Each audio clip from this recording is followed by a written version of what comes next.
Hello, my dear friend. If you accidentally change your TikTok language to another, don't worry, you are in the right place. This video I am going to show you change your TikTok language back to English. So let's get started. First of all, take your phone, open TikTok and make sure you can log into your current account. After that, look at the bottom menu where you can find the profile icon, click on it.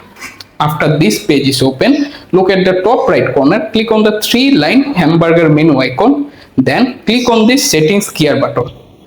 Once you are in the settings page, scroll down slowly. Here you can see various options there.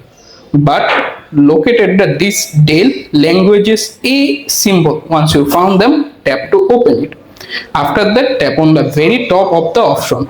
Here you can scroll through the page, find the English UK or English US. For example, this video I am set to back to English US. Simply select it, then hit the top right corner this name. And you have successfully done. Right now your language back to English. That's it, how you can easily done.